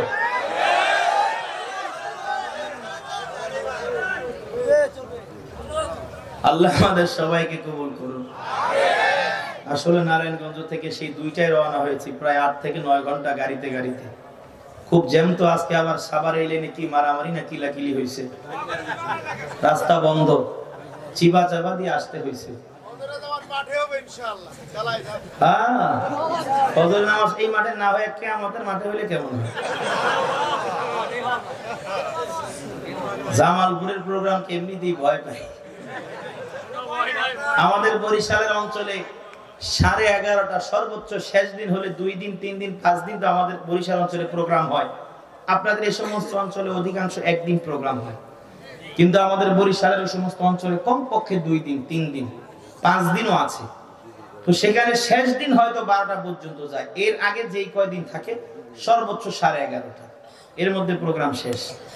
আমাদের ভোলার বক্তারা যখন বয়ান কইরা বাসায় যায় নাক ডাইকা ঘুমায়, তখন আমাদেরকে এই সমস্ত অঞ্চলে স্টেজ দেয়, বুঝলেন না? যাক, আল্লাহ তাআলা আপনাদের দোয়ার বরকতে চালাচ্ছেন। যুবক মানুষ, চলতেছি। 10 দিনের জন্য ভোলা থেকে বের হইছি। আমার 1 বছরের একটা সন্তান, যখন আমি বের হই, আমি যখন বাসা থেকে বের হইছি, ও আমাকে জড়াইয়া ধরছে, ওকে আমি ছাড়াতে পারি নাই। 1 বছর বয়স, আমার বুকের মধ্যে থেকে ওর মাথাটা এই জায়গায় দিয়েছে, ও মাদ্রাসা পর্যন্ত গেছে। আমার আম্মু পিছে পিছে হাঁটতেছে, ওর আম্মু পিছে পিছে হাঁটতেছে আমার কাছ থেকে নেওয়ার জন্য। তারা হাত দেয়, ও আরো আমার গাড়ির উপরে উঠে আমার ভিতরে আসে। মাদ্রাসার কাছে গিয়ে শেষ পর্যন্ত ওকে ধাক্কা দিয়ে সরাইতে হয়েছে। ও জামা ধরছে, জামা সেই জায়গায় বটে গেছে। 1 বছরের একটা বাচ্চা, বাবাকে সে কতটুকু মহব্বত করে, সেই বাচ্চাকে রাইখা বের হয়েছি 10 দিনের সফরে। বক্তাদেরকে অত সহজ মনে করেন না, বক্তাগিরি করা অত সহজ না। আপনি দেখতেছেন আমার হয়তো স্টেজে 2 ঘন্টা, কিন্তু এর আগে আসতে গেছে হয়তো 12 ঘন্টা, যাইতে লাগবে 14 ঘন্টা। ওগুলো অনেকে দেখেন। আমার 23 থেকে 24 ঘন্টা ডিউটি এটা। আপনারা তো স্টেজে 2 ঘন্টা দেখেন, অনেকে মনে করেন 2 ঘন্টা ওয়াজ করছে কি আর কষ্ট, কিন্তু স্টেজের আগেরটাও আপনারা অনেকে বলেন না, কারচুপি করেন, হিংসা করেন, অথবা জ্ঞান আছে কিন্তু মূর্খতা দেখান। স্টেজ থেকে নামার পরেরটাও বলেন না। চার দোকানে যখন বলেন তখন বক্তাদের স্টেজের আগেরটাও বলেন না, স্টেজের পরেরটাও বলেন না, শুধু স্টেজেরটা বলেন। তাও সবগুলা বলেন না। 2 ঘন্টা ওয়াজ করলে যদি এক জায়গায় সিফা সবাই একটা কথা এদিক সেদিক হয়ে যায়, ওইটাই বলেন, কিন্তু বাকি যে 1 ঘন্টা 59 মিনিট ভালো ভালো কথা বললাম ওগুলো কিন্তু বলে না। তবে এদের সংখ্যা আলহামদুলিল্লাহ কমতেছে। জামালপুরে এরকম মানুষ নাই, কারণ যে এলাকায় যাই ওই এলাকার সুনাম কইতে হবে, স্টেজ থেকে নাইমা যাইতে হবে তো। আল্লাহ আমাদের সবাইকে কবুল করুন, করেন আমিন। আর একটু সামনে চলুক নাকি? তাহলে ভাইরা আমার বলুন, এই বাংলার জমিনে আমরা সব ধর্মের মানুষ মিলেমিশে বসবাস করতেছি, কোনো দাঙ্গা হাঙ্গামা নাই, ঠিক কিনা কম? ইনশাআল্লাহ সামনেও লক্ষ্য রাখবেন কেউ যেন হিন্দু হইয়া হিন্দুর বাড়িতে হামলা দিয়া মুসলমানের নাম দেয়। গতকালকের ঘটনা আপনারা ইউটিউব তালাশ করে দেখেন, এক মন্দিরে হামলা করতে ঢুকছে, তালাশ কইরা ধইরা এলাকার মানুষ গণধোলাই দিয়া দেখে সেও একজন হিন্দু, মুসলমানদের বদনাম করার জন্য মন্দিরে হামলা করতেছে। পড়েন নাউজুবিল্লাহ। এই জন্য এলাকার হিন্দু ভাইদের সাথে মিলে মিশে গ্রহবদ্ধ চাকমা মক্সিক ইহুদি নাসারা সবার সাথে সম্পর্ক রেখে তাদের ইবাদত খানাগুলোকেও রক্ষা করার দায়িত্ব 90 ভাগ মুসলমানে আপনাদের দেশ আপনাদের আছে না নাই? আপনারা আপনাদের দেশে 90% মুসলমান, ভিন্ন ধর্মের বেঈমানরা তাকাইয়া থাকে বাংলাদেশের সম্প্রীতি নষ্ট করার জন্য। ওরা বাংলাদেশের মানুষের ভালোটা দেখতে পারে না, ওরা তাকাইয়া দেখতেছে কি ব্যাপার, একটা দেশ স্বাধীনতার 54 বছর পরেই এইভাবে বাংলার জমিনে ইসলাম কায়েম হয়ে যাচ্ছে যাচ্ছে যাচ্ছে। বলেন আল্লাহু আকবার। হিন্দু বৌদ্ধ অন্যান্য এইভাবে দুশমন যারা আছে, অন্য ধর্মের মধ্যে একেবারে বাজে টাইপের যারা আছে, সব ধর্মের মধ্যে বাজে সবাই নয়, সারা পৃথিবীর সমস্ত এইভাবে বেঈমানদের মধ্যে যারা চূড়ান্ত পর্যায়ের খারাপ মনের, ওরা তাকাইয়া দেখে কি ব্যাপার, বাংলার জমিনে ইসলাম কায়েম হয়ে যাচ্ছে, বাংলার জমিনে মসজিদ বেড়ে যায়, বাংলার জমিনে দিন দিন মাদ্রাসা বাড়তেছে, বাংলার জমিনে দিন দিন দাড়িওয়ালা বাড়তেছে, টুপিওয়ালা বাড়তেছে, আর বেঈমানদের গুম হারাম হইতেছে। ঠিক কিনা কন? এ আল্লাহর বান্দারা, তাহলে আল্লাহর পক্ষ থেকে নিয়ামত গুলোকে লক্ষ্য রাখা, এই হাত দিয়ে ইনশাআল্লাহ, হাত আল্লাহর পক্ষ থেকে নিয়ামত উচ্চ আওয়াজে বলেন ঠিক কিনা? এই যে আল্লাহর পক্ষ থেকে দেওয়া আমানত হাত, এ জামালপুরের মুসলমান, আগামী নির্বাচনে ইনশাআল্লাহ আমরা এই হাত দিয়ে কোন চোরকে ভোট দিব না, উচ্চ আওয়াজে বলেন ঠিক কিনা? আমরা আমাদের এই হাত দিয়ে কোন ডাকাতকে ভোট দিব না, ঠিক কিনা কান? আমরা আমাদের এই হাত দিয়ে কোন এইভাবে জুলুম করনেওয়ালা, নির্যাতন করনেওয়ালা, এইভাবে ইসলামের বিরুদ্ধে আচরণকারী, মসজিদ মাদ্রাসার বিরুদ্ধে আচরণকারীকে ভোট দিব না, ঠিক কিনা কান? আমরা ভোট দিব তাকে ফজরের নামাজ যে ছাড়ে না, ঠিক কিনা কান?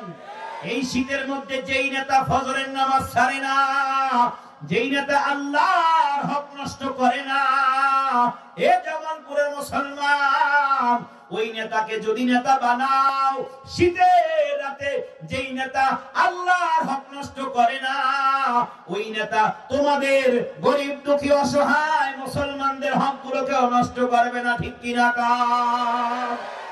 কথা বুঝেছেন তো? যেই নেতা এই শীতের রাতে আল্লাহর হক ফজরের নামাজ নষ্ট করে না, সেই নেতা যদি আপনাদের নেতা হয়, সে আপনাদের হক নষ্ট করবে? কথা বলেন, নষ্ট করবে? হে আল্লাহর বান্দারা, তাহলে আল্লাহর পক্ষ থেকে নিয়ামতগুলোর হক আদায় করতে হবে। আল্লাহু আকবার। আল্লাহর পয়গম্বরের মাধ্যমে আল্লাহ কোরআনুল কারীম নাযিল কইরা দিয়ে আল্লাহ বলেন, এ বান্দা, আমি আল্লাহর পথে এইভাবে নির্বাচন করতে যাইয়া, আমি আল্লাহর পথে জিহাদ করতে যাইয়া, আমার জমিনে আমার দ্বীনকে বিজয়ী করতে যাইয়া, বান্দা তুমি যদি মারা যাও, ও বান্দা, যদিও তুমি দুনিয়ার জমিন থেকে মারা যাইবা, কিন্তু আমি আল্লাহর কাছে তুমি চিরস্থায়ী জীবিত। বলেন সুবহানাল্লাহ। আল্লাহ বলেন ওয়ালা তাকুলু লিমান ইউকতালু ফি সাবিলিল্লাহি আমওয়াত বাল আহইয়াউ ওয়ালাকিন লা তাশউরুন।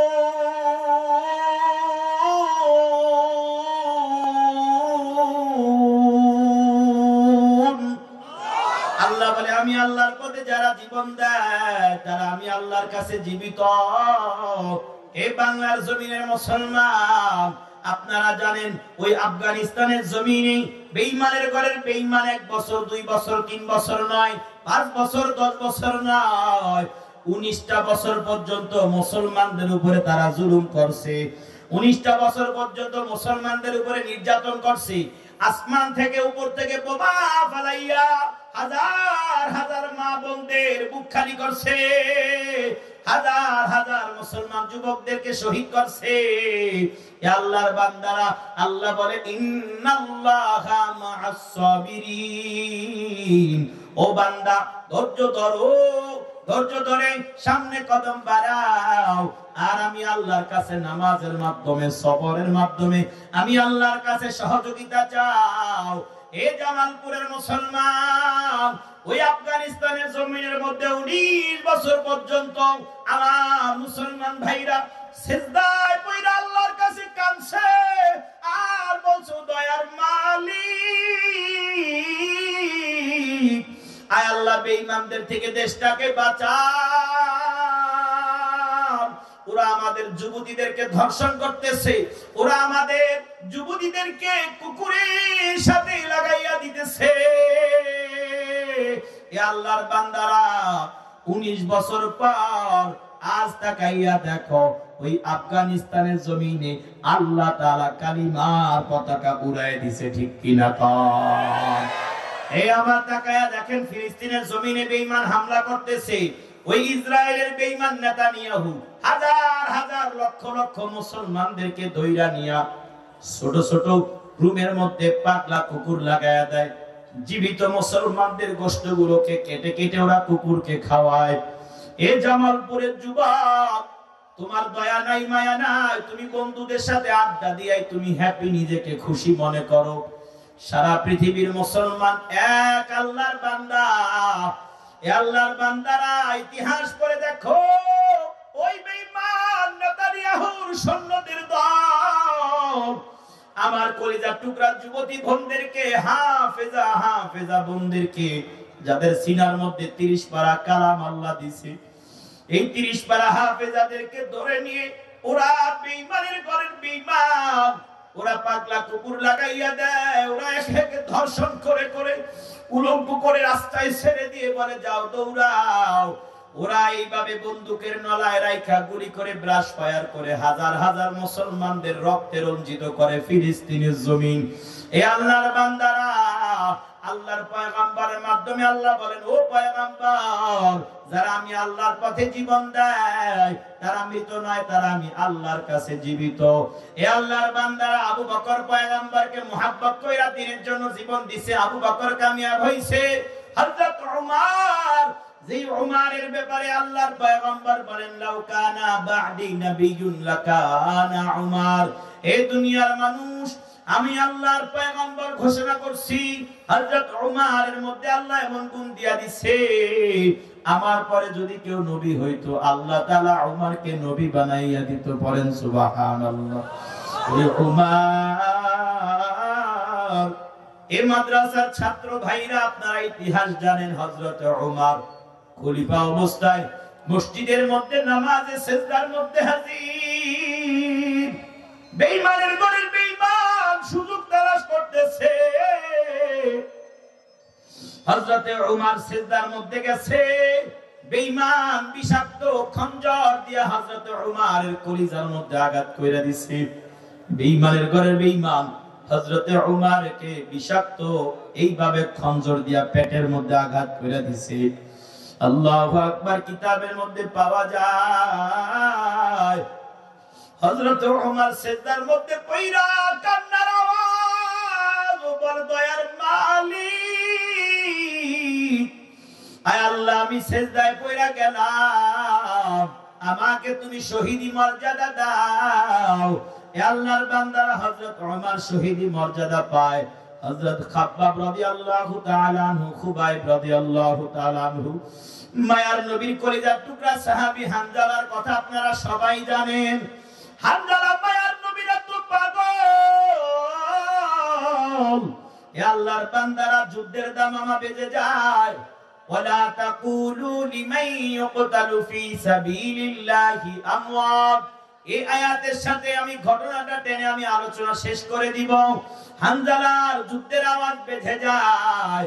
আমার পয়গম্বর মুহাম্মদুর রাসূলুল্লাহ সাহাবায়ে কেরামকে নিয়ে যুদ্ধের ময়দানে রওনা হয়। আপনারা সবাই জানেন হানজালাও তৈয়ার। আমার মায়ার নবী বলে, রে হানজালা, আজকে আমি তোমাকে বিবাহ বন্ধনে আবদ্ধ করাইলাম রে হানজালা। ও হানজালা, আজ তোমার জিহাদের ময়দানে যাওয়া লাগবে না। যাও যাও, তুমি তোমার নতুন বিবিকে সময় দাও রে হানজালা। এ আল্লাহর বান্দারা হানজালা মায়ার নবীর এত পাগল। হানজালা চোখের পানি ফালাইয়া বলে, ও মায়ার নবী, আমার মন চায় আমি আপনার সাথে যুদ্ধে যাইয়া শহীদি কাফেলায় নাম লেখাই। আল্লাহু আকবার। মায়ার নবী বলে, যাও হানজালা, তোমাকে আমি আজকের জন্য ছুটি দিলাম। পড়েন না সুবহানাল্লাহ। এ আল্লাহর বান্দারা বাসর রাত রাইকা হানজালা যুদ্ধের ময়দানে যেতে চায়। মায়ার নবী ছুটি দিয়া রওনা হয়। হানজালা বিবির সাথে মুজামাআত কইরা আনন্দময় সময় কাটাইয়া ইতিহাসবিদগণ লেখেন, হানজালা পবিত্র হওয়ার জন্য যখন ভোর রাতে এইভাবে গোসলখানায় হাজির হয়, গোসলখানায় হাজির হানজালা, কে যেন মক্কা নগরীতে দৌড়ায় আর বলো, মক্কার মুসলমান শোনো রে, তোমাদের জন্য দুঃখের সংবাদ শুনিয়া লও। বলে, কি দুঃখের সংবাদ? বলে, মায়ার নবী যুদ্ধের ময়দানে গেছে। ওই বেঈমানেরা একত্রে হামলা কইরা মায়ার নবীকে শহীদ কইরা দিছে। ইয়া আল্লাহর বান্দারা হানজালার কানের কাছে শহীদের কথা হাজির। হানজালা মায়ার নবীর তো পাগল। গোসল রাইখা আল্লাহর পাক পয়গম্বরের আশিক, ইশকে নবীর মজা নেওয়ার জন্য হানজালা দৌড়ায়। কিতাবের মধ্যে লেখে, ঘরে দৌড়াইয়া তরবারিটা নিয়ে আবার বের হইয়া রওনা দেয়। পেছন থেকে নতুন বিবি ডাক দেয়, ও প্রাণের স্বামী, গত রাতে না পয়গম্বর আপনার সাথে আমার সাথে বিবাহ পড়াইলো রে স্বামী। আপনি যুদ্ধে যাবেন ভালো কথা, রাতের অন্ধকারে আপনি আমার কাছে আসলেন, আমি আপনাকে একটা নজর ভালো করে দেখতেও পারলাম না গো স্বামী। এ স্বামী, আমি আমার মা ছাইরা আসলাম, আমার বাবা ছাইরা আসলাম। এ আল্লাহর বান্দারা হানজালার বিবি কাকুতি মিনতি করে বলতেছে, স্বামী, একটা বার কি আমার সামনে আইসা দাঁড়ানো যায় না? আমি আপনাকে শেষবারের মতো দেখে আমার উত্তপ্ত কলিজাটা ঠান্ডা করি। হানজালা চোখের পানি ফেলাইয়া বলো, বিবি শুনছো মায়ার নবী নাকি দুনিয়াতে নাই? এ বিবি, কার জন্য অপেক্ষা করব? অপেক্ষা করো তুমি আমার জন্য। ওই বেঈমানরা আমার পয়গম্বরকে দুনিয়ার জমিন থেকে নাকি বিদায় করলো। ওই বেঈমানের ঘরের বেঈমানদেরকে যতক্ষণ আমি দুনিয়ার জমিন থেকে বিদায় না করব, শান্তি হব না রে বিবি। এ বিবি, তুমি আশা করো, আল্লাহর কাছে দোয়া করো, এই জমিনে তোমার আর আমার আর দেখা হবে না, তোমার আর আমার দেখা হবে জান্নাতে। বলেন সুবহানাল্লাহ। এ আল্লাহর বান্দারা হানজালা যুদ্ধের ময়দানে চলে যায়। এ জামালপুরের মুসলমান মুফাসসিরগণ লেখেন, হানজালা জোশ লইয়া তরবারি ডানে চালায়, বেঈমান কেটে যায়, বায়ে চালায়, বেঈমান কেটে যায়, সামনে আগায়, বেঈমান পিছনে যায়। বেঈমানরা তাকাইয়া দেখে, কি ব্যাপার, হানজালা তো পাগলের মতো কেন আক্রমণ করতেছে? এক বেঈমান বলে, তুমি কি জানো না, হানজালা শুনছে ওর নবী নাই, হানজালার সামনে কেউ যাবি না, পেছন থেকে আঘাত কর। হানজালার সামনে দিয়ে আঘাত করে হানজালাকে দমানো যাবে না। কেন? ও মায়ার নবীর শহীদের কথা শুনছে, ও পাগলের মতো সব কাইটা শেষ কইরা ফালাইবে। বল আল্লাহু আকবার। হানজালা দৌড়ায় বেঈমানদের সাথে যুদ্ধে লিপ্ত হয়। বেঈমানরা প্ল্যান কইরা পরামর্শ কইরা একসাথে বহু বেঈমান হানজালার উপর আক্রমণ করে দেয়। মুফাসসিরগণ লেখেন বেঈমানরা হানজালার হাতের মধ্যে একটা আঘাত করে দেয়, মায়ার নবীর সাহাবী হানজালার হাত শহীদ হয়। আল্লাহর বান্দারা খঞ্জর মারা শুরু হয়। একের পর এক বেঈমান হানজালার উপরে আক্রমণ করে বসে। হানজালা বাঁ হাতে তরবারি নিয়ে চালাইতে চায়, বাঁ হাতটা কোপ দিয়ে কেটে দেয়। আঘাতের পরে আঘাত করে হানজালার বুক বরাবর বেঈমান তীর মারা শুরু করে দেয়। কিতাবের মধ্যে লেখে হানজালার হাত কাটা, পা কাটা, নাক কাটা, চোখ কাটা, মুখ কাটা। হানজালার পিঠের মধ্যে আঘাতের পরে আঘাত। হানজালা শহীদ হইয়া ময়দানে পড়ে রয়। যুদ্ধের দামামা বন্ধ হয়ে যায়। আলহামদুলিল্লাহ, মায়ার নবীকে সাহাবায়ে কেরাম হেফাজত করেছিল। আমার আপনার পয়গম্বর মায়ার নবীর সাহাবায়ে কেরামের জন্য এত পাগল রে, পাগল রে। এ জামালপুরের যুবক কার জন্য পাগল হইছো? আমার মায়ার নবীর মোহাব্বত দিয়া দিলটাকে কি ভরা যায় না?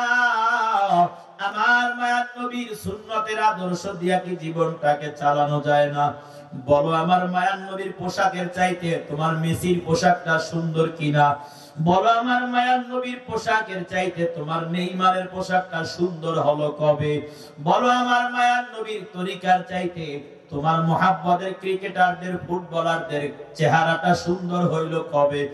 আমার মায়ার নবী বের হইয়া বলে, রে সাহাবায়ে কেরামের দল, আমার সাহাবায়ে কেরামরা শহীদ হইছে, কে কোথায়?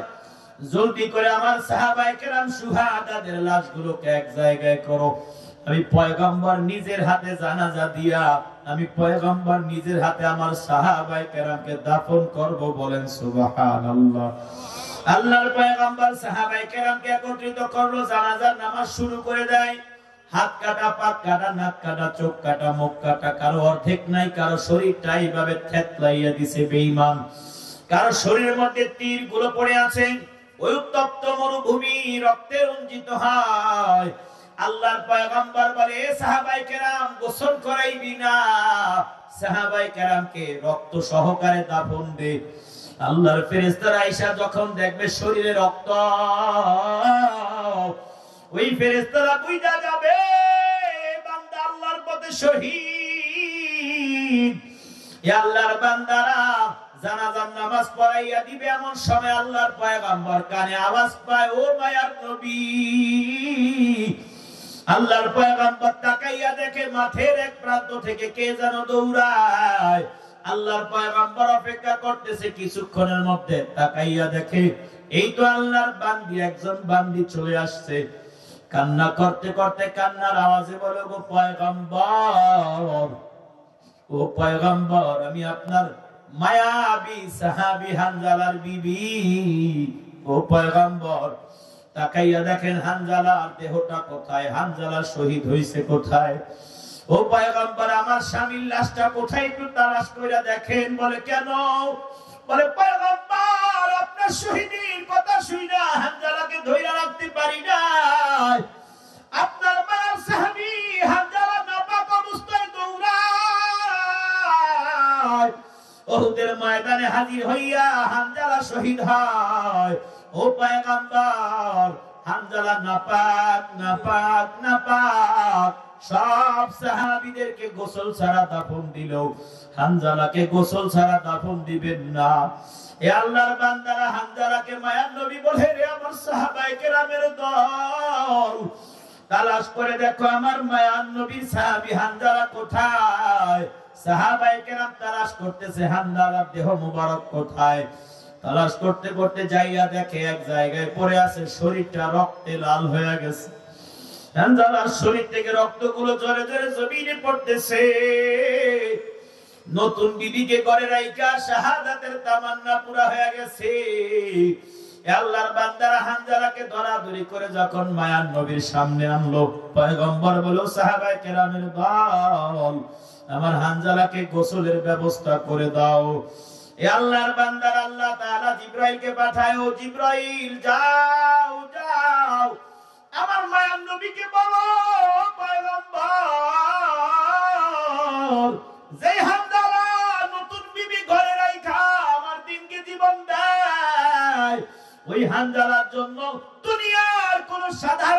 পানি দিয়ে আমি গোসল করাইব না, ওই হানজালাকে আমি হাউজে কাউসারের পানি দিয়া, জমজমের পানি দিয়া গোসল করাইব। বলেন আল্লাহু আকবার।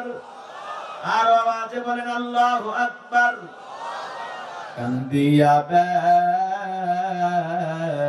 কুলোরে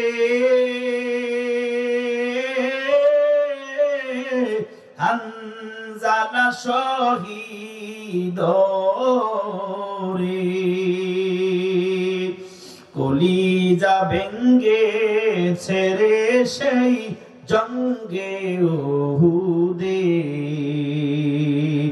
কান্দিয়া কুলোরে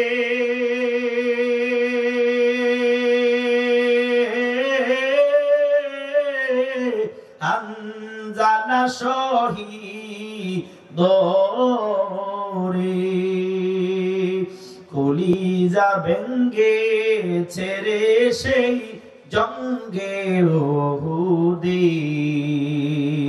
নবীর এক সাহাবী ছিলেন হানজালা নামেতে, তিনি শহীদ হয়েছিলেন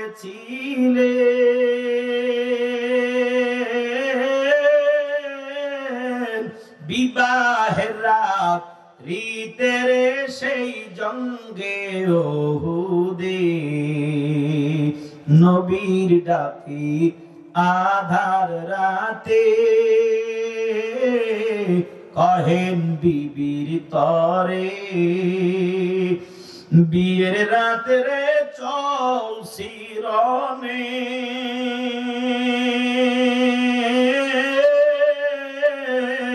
বিদায় দেওয়া মারে গো যাব জঙ্গে উহুদে, যুদ্ধে গেলেন শহীদ হলেন নাপাক হালাতে, নবী জেনে সাহাবাদের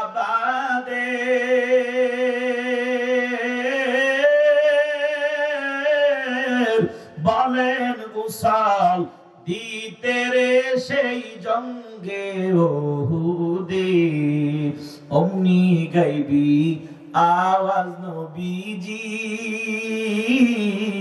পাইলেন শুনিতে, হানজালার গোসল হয়েছে, ফেরেশতাদের হাতের জমজমের পানিতে, কান্দিয়া কুলোরে হানজালা শহীদ রে, কলিজা ভেঙ্গে ছেড়ে সেই জঙ্গে উহুদে। এরে আল্লাহর বান্দা ও জামালপুরের মুসলমান, একটু উঁচু আওয়াজে বলো, পয়গম্বরের মুহাব্বত যেখানে আছে আল্লাহর মুহাব্বত সেখানে আছে না নাই? আল্লাহর পয়গম্বর বলেন, ক্বালান নাবিয়্যু সাল্লাল্লাহু আলাইহি ওয়া আলিহি ওয়া সাল্লাম, লা ইউমিনু আহাদুকুম হাত্তা আকুনা আহাব্বা ইলাইহি মিন ওয়ালিদিহি ওয়া ওয়ালাদিহি ওয়ান নাসি আজমাইন। আল্লাহর পয়গম্বর বলেন, ও উম্মত, আমি পয়গম্বর দুনিয়ার জমিনে হাজির। ইয়া এইভাবে বেঈমানরা আমাকে কত কাঁদায়। আল্লাহর পয়গম্বর দুনিয়ার জমিন আসলেন সুন্নতকে জিন্দা করার জন্য।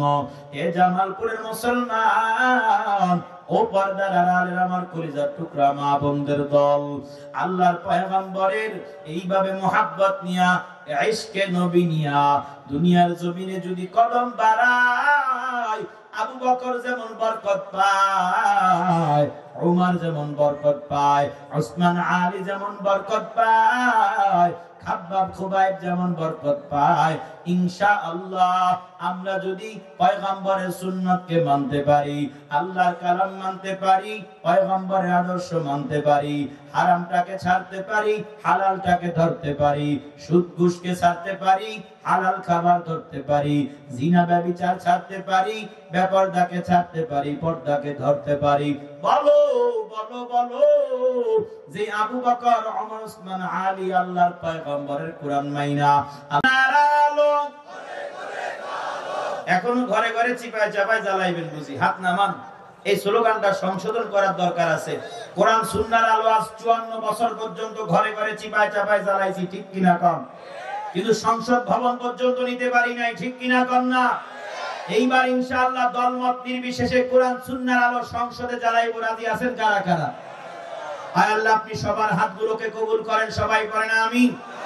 এই রাতের গভীর পর্যন্ত আল্লাহ 1টা বাজে আল্লাহ এরা 24 তারিখে প্রোগ্রাম নিয়ে 25 তারিখেও প্রোগ্রাম করাইছে আল্লাহ, এই 1টা পর্যন্ত বয়ান করাইছে আল্লাহ। আল্লাহ যেহেতু কষ্ট করে বয়ান করছি আর এতগুলো মানুষ কষ্ট করে বয়ান শুনছে, ও রব্বে কাবা আমাদের বলনেওয়ালাকে শূন্যওয়ালাকে আপনি কবুল করেন, সবাই করেন আমিন। আপনামান ময়দানে মা নাই বাবা নাই, কার কার একটু দেখি দোয়ার আগ মুহূর্তে। মা নাই বাবা নাই, দাদা নাই দাদি নাই, নানা নাই নানি নাই, কার কার? এরা এদেরকে হারাইছেন কে কে? হাত তোলেন, হাতগুলা সোজা করেন, একটু সোজা করেন তো, একটু দোয়া করি। আল্লাহ যারা মা হারাইলো, বাবা হারাইলো, আত্মীয় স্বজন হারাইলো, আল্লাহ আপনি তাদের সবার আত্মীয় স্বজনকে জান্নাতের আলা মাকাম দান করেন। হাত নামান। দোয়ার আগ মুহূর্তে বিসমিল্লাহির রহমানির রহিম বলে একটু যদি 10টা মিনিট সময় আপনাদের কাছ থেকে নিয়ে আপনারা দিবেন তো? দেখি 10 মিনিট সময় দিবেন কে কে? হাত তুলে দেখান তো।